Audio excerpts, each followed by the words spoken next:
이렇게 보시면 경매가 더 좋아지고 그러죠. 예. 근데 집에 가면 또 잊어버리잖아요. 강의를 들었는데 금 얘기는 하던 것 같은데 이게 뭔 얘기인지는 연상이 안 돼. 그죠? 진짜입니다. 이게 한 뭐 1, 2천 남기는 그런 부동산들은 천지에 널려 있습니다. 천지에. 그런데 왜 한 10년씩 해도 부자가 안 될까요? 궁금하죠? 예. 그거가 분명히 뭔가 이유가 있기 때문에 안 되는 거지 그냥 안 되겠어요. 경매로 이렇게 되려면 우선은 여러분들이 공부하는 권리 분석도 공부를 하셔야 되지만 그 다음 단계가 이제 뭐 부자 마인드라는 생각도 갖춰야 되고 그 다음에 부동산 가치를 평가하는 눈도 좀 개발이 돼야 된다. 그러니까 왜 이렇게 잡아놓고 골라놓으면 꼭 망하는 데만 잘 들어가는 사람이 꼭 있습니다. 주식도 그러죠. 사놓만 놓으면 이 주식이 없어져. 상장 폐지가 되는 경우 그런 사람도 있어요. 저 가까운 주변에 그런 사람이 있었습니다. 사면 없어져 회사가. 그런 것처럼 부동산을 바라보는 어떤 그 눈이 있어야 돼요. 이거를 비전을 보는 눈. 그런 눈을 갖춰야만 이게 이상한 부동산에 투자를 안 하는 겁니다. 아시겠죠? 그래서 이런 어떤 세 가지의 요소는 이제 나머지는 요로 두 가지를 연공을 하셔야 돼. 첫째, 아까 그 한 10분 동안 제가 강조 드렸던 생각을 좀 바꿔보시라는 거.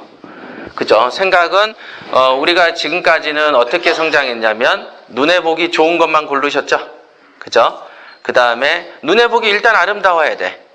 이런 이 강당도 이뻐야지 여러분들이 더 흡족하죠? 예. 그 다음에 우리 몸의 감촉이 좋아야지 우리는 또 좋은 마음이 나와요. 그죠? 그리고 혹시 자네는 눈이 좋아. 어떻게 이런 물건을 골랐어? 공부를 하더니 이렇구나. 라는 칭찬을 들으면 좋겠죠? 그러나 절대 그런 일은 안 생긴다는 거. 남편이 그러죠. 쓸데없는 짓을 하지 마라. 무슨 경매냐. 그건 다 사기꾼들이 나는 거다. 그거 지금도 서울에 그런 사람 생각하는 사람 많습니다. 예. 그러니까 여러분들이 하는 그 눈에 보기 좋고 귀에 듣기 좋고 뭐 이런 행위들이 요 판에서는 안 벌어져요. 예. 경매라는 것 자체에 대한 거부감도 있고 여러분들이 눈에 보기에 좋아서 딱 골라놓으면 나 말고도 다른 사람 눈에도 좋습니까? 안 좋습니까? 좋다. 그러니까 경쟁자가 많아지면은 먹을 게 적어집니까? 많아집니까? 적어집니다. 왜? 1등이 높게 써야 되니까. 그러니까 우리가 알고 몸에 배워왔던 습관들을 가지고 경매 시장에 들어오면 이상하게 안 됩니다. 안 돼요. 경매라는 것은 여러분들이 여태 알고 살아왔던 삶의 가치하고 반대로 해야 됩니다. 무조건. 옛날에 쌍방울인가 어디 메리아스 회장인가 상무인가 뭐 이런 분이 자기의 사고를 전환하기 위해서 속옷, 그러니까 팬티하고 런닝을 맨날 뒤집어 입었답니다. 계속 평생. 예. 그런 것처럼 여러분들이 경매 시장에 들어와서 내가 좀 돈을 벌어야 되겠다고 생각을 하시면은 지금까지 가진 거꾸로 하셔야 돼. 이거 굉장한 비결을 말씀드린 겁니다. 예, 그냥 듣기 좋은 소리가 아니고 비결입니다. 첫째, 눈에 보기에 너무 좋다 이거 너무 좋은데 그러면 사지 마세요. 그러면 여러분들 눈에도 좋으면 남들 눈에도 좋아서 많이 덤빕니다. 예, 그렇게 됩니다. 그 다음에 여러분들이 골라가지고 나는 너무 잘 골랐어 라고 딱 하는데 역시 부동산에 시세조사했더니 부동산 사장님이 아휴 이렇게 좋은 물건을 어떻게 고르셨어요? 왜 그럴까요? 왜 그런 소리를 할까요? 우리 사회에서 부자들은 여기 있죠. 꼭지점에 있다. 이게. 대다수의 사람들은 아래에 있습니다. 맞죠? 요렇게 안 산다 이게. 여기가 부자가 아니죠. 요 아래는 그저 그런 사람들이고 위가 부자입니다. 경매는 부자 되려고 선택한 길이기 때문에 다수가 선택해서 올바르다고 느끼는 관념들을 거부해야 됩니다. 아시겠죠? 요렇게 가야 돼. 그래서 다수가 좋다라고 생각하는 유행이 되게 중요한 건 말씀드린 거예요. 이왕에 밤에 오셨으니까 돈이 되는 거 한 개 정도 배워 가셔야 되겠죠. 그래서 우선은 이 표를 딱 머리에 이렇게 박아 놓으시고 맞아. 대다수가 하는 짓을 하면 안 돼. 이렇게 생각하셔야 돼요. 그럼 대다수는 어떻게 합니까? 적게 써서 많이 먹고 싶어 하죠. 그죠? 그런데 그거랑 거꾸로 하라고 그랬잖아요. 많이 쓰세요. 1등이 돈을 벌죠? 그러니까 적게 써야 됩니까? 많이 써야 됩니까? 많이 써야 된다. 그러면 이제 머릿속에 떠오르죠? 많이 쓰면 먹을 게 없잖아. 그죠? 거기서 이제 회의가 드는 거죠. 많이 쓰면 먹을 게 없지 않습니까? 먹을 거를 만들어 놓고 많이 쓰면 되겠죠? 여러분들이 2천을 꼭 벌어야 돼. 난 죽어도 하신 아버님이 꿈속에서 2자를 가르쳤어. 그래서 2천은 꼭 벌어야 돼. 그러면은 8천만 원까지만 쓰면 되겠죠? 총 비용이 8천이려면 얼마 쓰면 됩니까? 7천대를 쓰면 되겠다. 그죠? 그러면 세금 주고 뭐 하면 8천 될 거 아닙니까? 그런 식으로 정한 최대치를 쓰면 됩니다. 그러나 대부분의 사람들은 인근 낙찰 가율, 최근 이 지역의 1등 비율 요런 거 외워서 또 돌아다닌다. 일반적인 거 하지 말라고 얘기를 들어도 맞아, 일반적인 거 하지 말라 했었어. 이 지역 최근 낙찰가는 몇 %지? 요런다니까. 제가 말씀드린 일반적인 거는 여러분들이 흔히 생각하는 모든 거를 다 얘기하는 겁니다. 그죠? 그 인근 지역의 낙찰 가율이 어떻게 이 부동산의 낙찰 가율의 참고 자료로 될 수 있겠습니까? 전혀 다른데. 그죠? 부동산은 바로 옆에 있는 빌라도 가격이 다릅니다. 그리고 같은 행복 빌라에서도 1층과 2층, 3층의 가격이 다른데 어떻게 다른 유사한 제곱미터 비슷한 거를 갖다가 댈 수 있겠냐. 아시겠죠? 그리고 우리가 났던 그 사례가 비교 대상이 될 수 있겠냐. 말이 안 된다, 이게. 그래서 그런 자료에 의존하는 습관을 들여놓으면은 실력이 죽어도 안 늡니다. 그래서 이제 그 주변에 부동산, 나 10년 했어. 뭐 5년 했어. 그러면 제가 그러죠. 경매를 10년 했는데 빌딩이 없으면 하수입니다. 그러니까 이 정도 얘기를 해놓으면, 경매라는 게 그렇게 무서운 거였어? 뭐 이런 생각 좀 안 드세요? 그죠? 그렇게 좋고 커다란 효과가 있는 거를 왜 지금까지 나는 몰랐을까? 그죠? 여러분들은 지금 금년에 알게 되셨지만은, 수십 년 전부터 부동산으로 돈 번 사람들은 경매 시장을 들락날락 했습니다. 그러니까 많이 늦으시고 땅을 쳐야 되는 입장인 거예요. 막 억울해 죽겠죠? 뭐, 다른 살았는데 뭐 이렇게, 억울해 해야 됩니다. 진짜로. 왜냐면 정말로 여러분들이 돈 처음 벌려고 새간하게 고생한 그 세월에 반에 반도 노동 안 한 놈들이 쉽게 돈 버는 걸 아시면 미쳐버리죠. 그래서 모르는 척하고 사는 겁니다. 깊이 알면은 속상하니까. 그죠? 배 아프니까 이렇게 되는 거죠. 자, 이렇게 일단은 그 경매라는 게 얼마나 폭발적이냐면요. 핵폭탄하고 똑같습니다. 축하드립니다. 아예. 그저 그런 재테크가 절대로 아닙니다. 이게 그냥 혹시라도 그냥 그저 그런 재테크냐라고 생각을 하신 분들이 있다면은 이 강의를 들으시고는 이건 내가 다시 한번 생각해 봐야 되겠다. 이렇게 다시 한번 이렇게 검토를 해보세요. 그 생각 하나 바꾼 게 여러분들 다르게 살게 해준다니까요. 특히 젊은 층들은 더하죠. 그런 겁니다.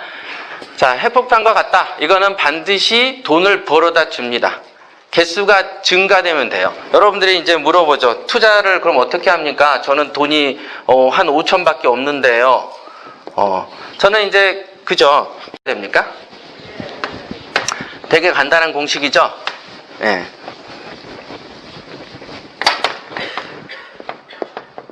개수가 많아야 되겠죠. 그죠? 왜냐하면 한두 채 사서는 절대 부자가 안 되니까. 그죠? 잠깐 물 좀 마시겠습니다.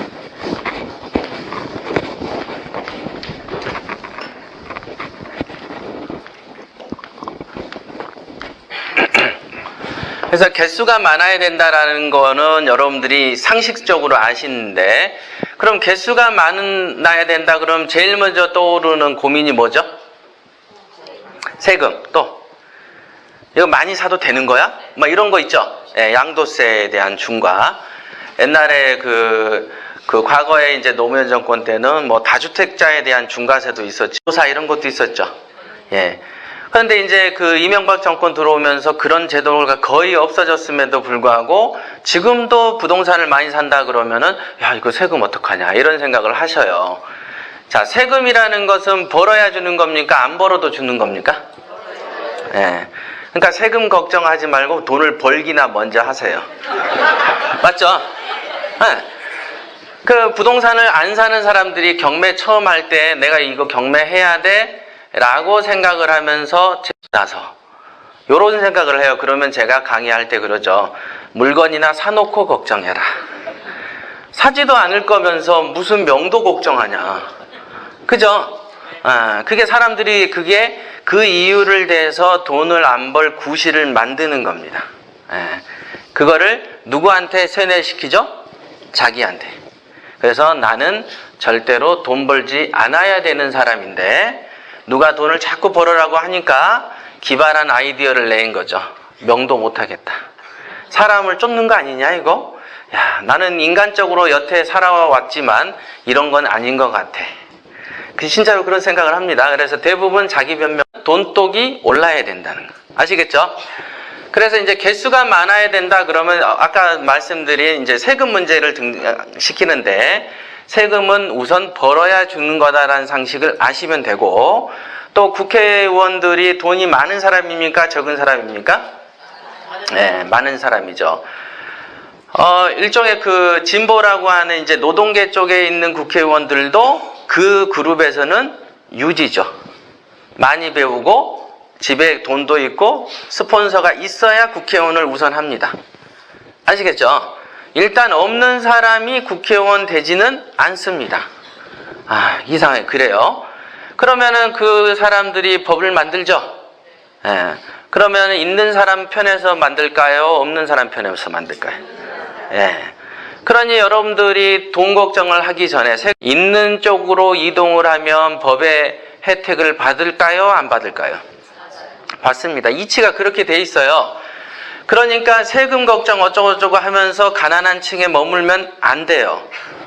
그거는 어찌됐든 위로 올라가야만 여러분들이 법의 보호를 더 받습니다. 진짜입니다. 거짓말 하는 거 아니에요. 이치가 그렇게 생겼다 이게. 그래서 이제 개수에 대한 어떤 그 고민은 이제 안 하셔야 된다. 됩니다. 그러면 무엇을 어떻게 살 것인가 궁금하시죠? 이거는 안 가르쳐줘. 자, 요거 가르쳐 드릴게요. 자본운용법에 대해서 여러분들이 꼭 알아 놓으셔야 된다. 요것도 이제 실무 과정에서 이제 통상 말씀을 드리는 요소 중에 하나인데, 그래도, 여러분들이 이제 권리분석 과정을 마치셨기 때문에, 실무에서 필요한 어떤 이론들을 먼저 말씀을 드리는 거예요. 자, 우리가 남편이 200을 벌어왔어요. 근데 그 200을 가지고 운영하는 가정주부가 어떤 주부는 되게 가정을 한 분은 쥐꼬리만큼 벌어와가지고 어디다 쓰냐면서 투벌투덜해. 그죠? 예, 자, 그거는 누구의 차이입니까? 200만 원은 똑같아요. 누구의 차이죠? 운영하는 사람의 차이다. 그러면 아니 200이라는 건 객관적으로 쓸 수 있는 돈이 아닌데 어떻게 그러냐 하지만 이게 각에 따라서 이게 잘 되기도 하고 안 되기도 합니다. 그런데 어떤 방식을 쓰면은 분명히 문화생활도 하고 먹고 사는 것도 걱정 없으면서 화목하게도 된단 말이죠. 예. 문제는 돈 때문이 아니고 사람 때문이다. 그러니까 경매로 돈을 버는 데 있어서는 대부분 갖는 생각이 저한테도 제가 이제 저한테 이메일이 오서 이제 물어보는데 어디서 강의를 들었는데 1억 정도는 있어야 경매를 시작해 볼 수 있다라고 이렇게 얘기를 하세요. 그래서 한 4년 전에 경매를 포기했다. 근데 제가 이제 팟캐스트를 하거든요. 팟캐스트를 들어보니까 한 1, 2천만 원 가지고도 돈을 벌기 시작한다는 사실을 알게 되었다. 이런 얘기들이 이제 이메일에 옵니다. 그 말은 뭔가요, 지금? 돈의 규모를 살림을 잘하기만 하면 작은 돈도 알차게 쓸 수 있다. 그겁니다. 우리가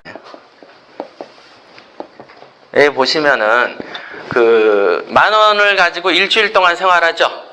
그러면은 그거 가지고 막 그 먹고 싶은 거 못 먹고 막 가끔 뭐 몇 월에 한번 먹으라고 하면 시장 봐가지고 고기 한번 구워 먹고 이러고 그러잖아요. 자, 여러분 보고 10,000원을 가지고 일주일 살아라 그러면은 어떻게 나의 살림해야지 막 이런 생각들 드시죠. 예. 옛날에 그 가수 장윤정이가 그 라면 하나를 가지고 이렇게 가운데를 뜯으면 2개로 쪼개지죠? 그 다음에 쪼개진 거를 4조각을 내. 그럼 몇 조각이죠? 8조각이 됐네. 맞죠? 크게 2조각 내고 그 다음 또 쪼개니까. 어떻습니까? 이틀하고도 3일째까지 버티죠. 네, 라면 하나 1,000원이라고 보고. 그런 거죠. 그런데 만약에 여러분들이 10,000원을 가지고 첫날 기분 내킨다고 짜장면 5,000원짜리 시켜버리면 어떻게 됩니까? 나머지 6일은 그냥 그 한 5,000원 가지고 살아야 돼. 맞죠? 예. 자, 이런 겁니다. 그러니까, 여러분들이 똑같이 1억 원을 가지고 오늘 스타트를 딱 해도, 누구는 그 백업이 안 되는 땅을 덜컥 사버리고, 그쵸? 한 6천만 원짜리 땅 사버렸다고 치세요. 그러면 4천 가지고 할 수 있는 게 별로 없어요. 투자에도 순서가 분명히 존재합니다. 그렇죠? 그런데 분명히 부자가 되려면 경매 물건의 개수를 늘리라 했습니까? 줄이라 했습니까? 늘려야 돼. 자, 개수를 늘리면서 어떻게 늘릴까? 어떻게 하면 될까요? 물건을 사서 전세나 월세로 많이 빠질 수 있는 물건이 있겠죠? 예, 그런 걸 사서 늘리면 됩니다. 그러면 돈은 돈대로 그대로 있고 집은 집대로 개수가 느는 아주 긍정적인 반응이 생깁니다, 이게. 제가 이제 상황을 하나 얘기해 드려 볼게요. 파주에 있는 그 제가 샀던 상가인데, 요게 그 7,100인가 30평대 이제 상가입니다. 그런데 이제 제가 이거를 이렇게 사례를 이렇게 보자마자 가서 이제 조사를 해서 낙찰을 받았어요. 이게 7,800인가 받았어요. 단독 응찰로. 이제 혼자 받은 거예요, 혼자. 그러니까 혼자 받았다는 건 뭐죠? 저 물건에 전국에서 나만 봤다는 거예요. 그러면 그 물건에 대해서 감춰져 있었나요, 저 물건이? 드러나 있어요. 여러분들도 볼 수 있는 그런 상황이었죠. 그런데 이거를 받고 기업은행에서 90%를 대출을 받았습니다. 그러면은 90%가 대출이면 780만 원이 실투자죠, 우선은. 자, 그러면 여기에 이제 뭐가 들어갑니까? 이전비가 들어가요. 이전비. 취득세가 들어가야죠. 취득세를 이게 한 5%라고 한번 볼까요? 얼마입니까? 이럴 때 이제 7,800 곱하기 5 이루고 있는 사람이 있어. 8,000 곱하기 5를 하세요. 그럼 얼마입니까? 400. 그죠? 7,800에 5를 곱하려고 하면 한 세월 걸리니까 8,000 곱하기 5를 하세요. 그럼 얼마예요? 400이다. 그러면 총 들어간 게 얼마죠? 1,180만 원이다. 자, 이렇게 하고 그러면 이제 세를 받아야 되겠죠. 예, 세를 받아야 되는데 여기 세가 기본 1,000만 원에 100까지 받을 수 있는 곳입니다. 여기에 세입자가 그 3천만 원 정도의 보증금을 날려버린 세입자예요. 근데 이 사람이 어디로 다른 데로 이주하면 저한테 좋습니까? 안 좋습니까? 안 좋죠. 이 사람을 꼬드겨서 앉혀야 돼. 그래야지 그 공실의 어떤 공백이 줄죠. 그래서 이거를 1,000에 한 100 정도 되는데 아무리 못해도 1,000에 70에서 100 정도다. 부동산 업자의 말이에요. 예. 그래서 제가 요거를 70만 원인가 80이요. 실투자가 얼마죠? 보증금은? 그럼 실제는 얼마 투자된 거죠? 180 투자된 거죠? 그죠? 요거는 사실이에요. 요거 계산은 국민학교만 나오면 해. 그죠? 자, 그 다음에 이거에 대한 이자가 있겠죠? 얼마입니까? 90%니까 7,800에서 780을 빼면은 그냥 7,000 정도라고 이제 보면 되겠죠, 대략. 그러면 7,000에 대해서 이게 5%인가 6% 사이입니다. 그냥 6이라고 볼까요? 6%면 얼마죠? 1년에 맞죠? 자, 그러면 월세는 얼마입니까? 70에 840. 예. 자, 빼보세요. 얼마입니까? 420이죠? 자, 그러면 얼마 투자해서 얼마 번 거죠? 네, 180 투자해서 1년에 420만 원씩 번다. 괜찮죠? 그럼 시세는 얼마일 것 같으세요? 시세가 1억 5천 정도 합니다. 물론 상가니까 즉시 팔 필요가 없겠죠? 네, 이거는 그냥 냅두면 됩니다. 그러니까 이제 여러분들이 닭을 하나 키우는데 얘한테 뭐 관심도 안 갖고 뭐 맛있는 거 챙기지도 않았는데 얘가 계속 알을 까는 닭 있죠? 그런 닭 정도로 보시면 된다. 네. 자, 그러면은 이런 경우에는 처음에는 투자 돈이 있잖아요. 그러니까 손에 한 1, 2천 정도 들고 있을 때 잡을 수 있죠. 예. 그래 놓고 실제로는 한 몇 달 지나면 투입 금액이 요로 주니까 여러분들이 동일하게 1억을 들고 있다고 보면은 개수를 몇 개도 늘리겠죠. 그러니까 당연히 이런 유사한 특징, 요 특징입니다. 저는 이 특징 하나만 가지고 여태 돈을 벌었어요. 되게 쉽잖아요. 근데 저는 이제 이런 거를 얘기를 이렇게, 저는 왜 이 강의를 안 했어요? 처음 경매한다고 돌아다니는데, 뭐 있는 돈으로 덤뻑덤뻑 써버리고 개수가 끝나버려요. 그러면 어느 세월에 돈 법니까? 아니면은 별도의 자금 유입처를 많이 만들어 놔야 되겠죠. 그런데 통상 돈을 덤뻑덤뻑 써버리는 사람들이 자금 유입처가 없어요. 그러니까 경매라는 건 내가 야심차게 시작했는데 한 몇 개 하면 끝나버리는 거죠. 그래서 이렇게 되죠. 경매를 한번 시작했다가 한 3년 정도 된 다음에는 나 과거에 경매했었어 라고 추억담을 세웁니다. 전국의 많은 경매쟁이들의 공통적으로 개수를 늘리면서 평생 해야 되는 거죠. 여러분들은 밥을 하루에 몇 끼 먹으세요? 3끼. 그죠? 근데 왜 경매는 한 번 하고 3년씩 안 합니까? 그죠? 그래서 답답해서 경매는 밥 먹듯이 하세요. 이렇게 제가 책을 쓴 겁니다. 아시겠죠? 자, 이런 얘기를 들어보면 내가 가졌던 기존의 생각들이 조금씩 다르구나라는 걸 아시겠죠? 경매라는 도구로 성공을 하기 위해서는 별도의 사고방식이 필요하죠.